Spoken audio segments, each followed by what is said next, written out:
As you heard, I'm the director of the Wyss Institute for Biologically Inspired Engineering at Harvard University. This was kickstarted with the largest single philanthropic gift of $125 million about 3 years ago, and we've grown to about 300 full-time staff in just 3 years. But the important part, I think, for this session is that it really started because we were asked to envision the future of bioengineering across all of Harvard and its hospitals. And we looked at the past and we saw that bioengineering has changed medicine by taking engineering principles trying to solve medical problems. You have stents and pacemakers and hip implants and drug delivery. But we look to the future and we see that all the boundaries between disciplines are breaking down. You're going to see that today in terms of robotics and biology and computer science and nanotechnology. And that we're also beginning to uncover how nature builds from the nanoscale up. And so we think the future is one where you leverage biological design principles to develop new engineering innovations. And so I had a platform at the Institute that's called Biomimetic, meaning mimicking biology, microsystems technologies. And the basic, simple way of saying that is organs, human organs on microchips. And the idea here is that one of the major problems in our economy and why drugs are not coming to people fast or effectively is that the drug development model is broken. The pharmaceutical industry knows this, FDA knows this, and that's because it takes $2 billion and 10, 15 years, and the only way they get to the clinical trial is because they've proven the drug works in animal models, and they go through, a huge number of animals lose their lives to test these drugs, and then more often than not, the results in the animals do not predict what happens in humans. So human trials fail all the time.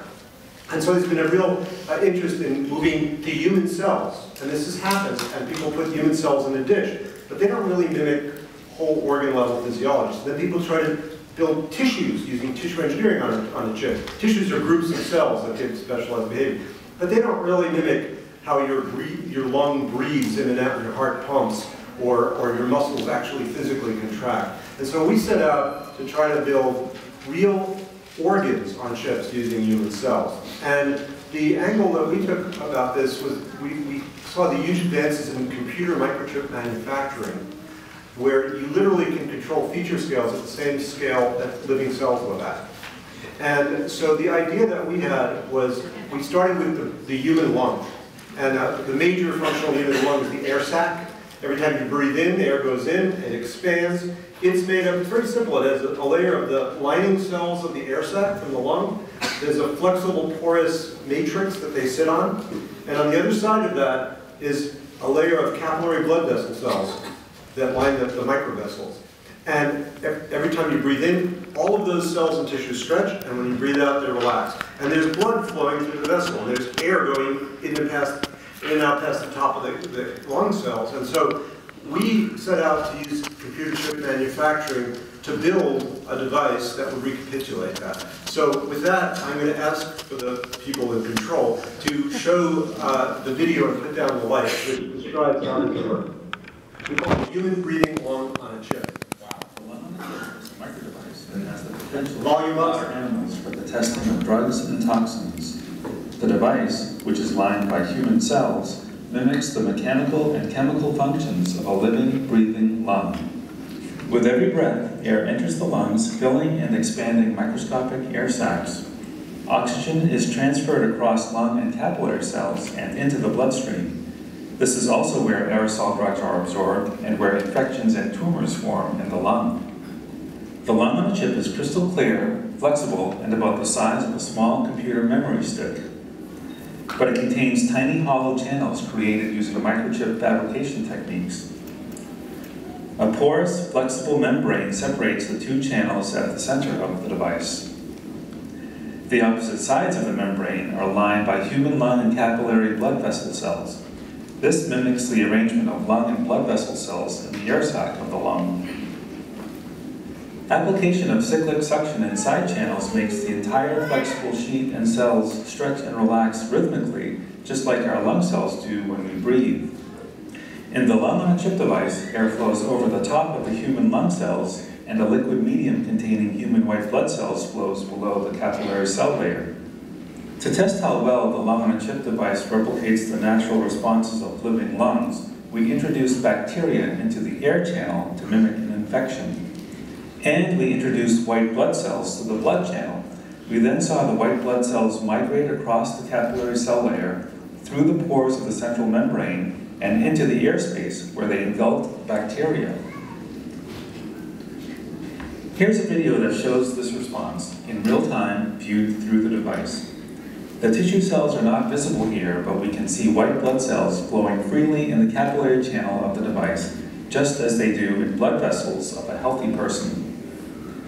But when we infect the air channel by adding bacteria, the immune cells abruptly stick to the surfaces of the capillary cells on the opposite side of the membrane, located directly below the infection site. Here's a magnified view showing a migrating white blood cell making its way through the first capillary cell layer, wriggling through the pentagonal hole in the bloodstream, and then moving out of focus to the other side. When viewed from the air channel, with all cells visible, you can see a round white blood cell popping up from below. Just like in a real lung infection, the white blood cells, which are now colored red, engulf and kill the green bacterial invaders. The lung on a chip can also mimic the toxic effects of airborne nanoparticles on the lung. In fact, experiments with the device led to the prediction that breathing increases their absorption into the bloodstream, and this has been confirmed in animal studies. Bio-inspired microdevices that can mimic whole human organ function, such as the lung on a chip, could potentially replace animal testing and bring new therapies to patients faster and at lower cost in the future. So, wow.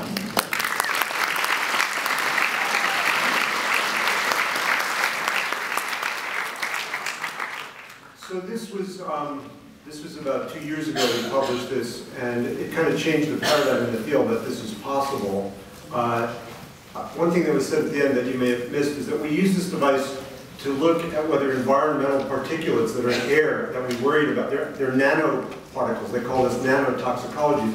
People are worried because they get across the layers that cover our bodies, the lung, the skin, and get to places in our bodies like the brain that no one would ever expect these particles to be able to do, because they're actually quite large relative to single molecules. And so we put particles that are similar to what you find in air and smog in this device. And what we found is that they really were not absorbed across these layers into the blood unless you had breathing motions, physiological, normal breathing motions. So this has never been seen before. So we actually went to an animal model, and we were able to manipulate the animal's breathing, control it with a ventilator, and measure absorption, and we saw exactly the same thing, as about an 8 to 10-fold increase in absorption of these particles with breathing motions. And so this device, which I actually have here, is this little hunk of rubber. Inside this, you can't see it, but you saw that there's a little channel down the center. Because it's made with microchip manufacturing, we could have many of these on here, actually. It's only this big, so I can hold it. And it's flexible, and when we get to micro scale, it's so flexible that suction deforms it. So we now actually have used this. We could actually model human disease processes, like when people get fluid on the lung. The fluid goes into the airspace. There's certain drugs that have toxicities. We could actually mimic that on this device. We also, again, are finding breathing motions are very important for toxicity. No one's ever known that before. Last month, we adapted this device and we published a paper that was called A Human Peristalsing Gut on a Chip.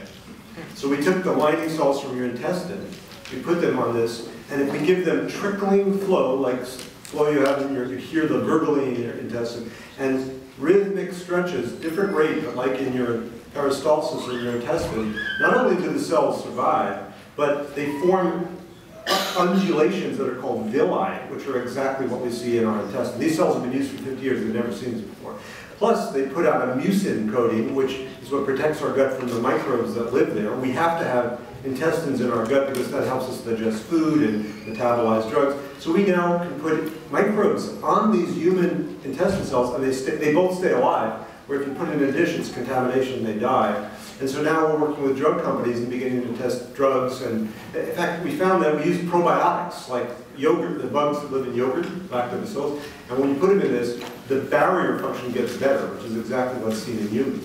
Another member of the Institute, Kid Parker, has a beating heart on a chip that you can measure contractility. And we have funding from the FDA. The first time the Food and Drug Administration realizes that this problem is so big, and the pharmaceutical companies are not going to take a chance on something like this, that they had to go out and support this to show they're open to it. And so we have funding from them to link our lung to the heart, so we can look at aerosol-based drugs, like when people take nebulizers for asthma, for example, and to see whether you get heart toxicity. And that heart toxicity causes the failure of 30%, 40% of virtually all drugs, whether they're targeting Alzheimer's or schizophrenia or vascular disease.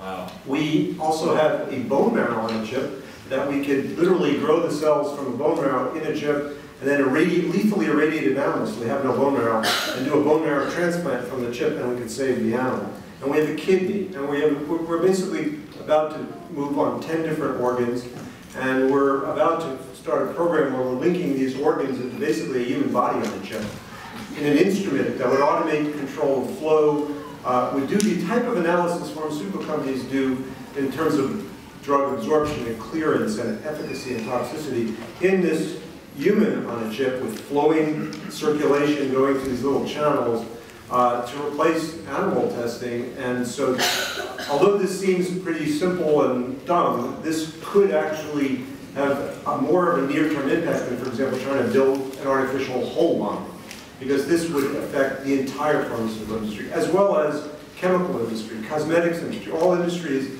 that need to test for toxicity. In Europe, it's against the law for cosmetics or chemical companies to use animals in their testing, because of the ethical reasons. Probably will happen to drug companies over time once things like this are possible. So that's sort of an overview where, in this case, we're not building a lung, but we're kind of inspired by the critical determinants, like the simplest embodiment of a little 3D piece of lung, a human that we can keep alive, and that has relevant physiology so you can get used. So amazing. I mean, just listening to you talk, just contemplate that idea, you know, like organs on a chip. Like, this is like not science fiction. We're talking about it so matter of fact. This is a total mind trip. Anyway, Robert, tell us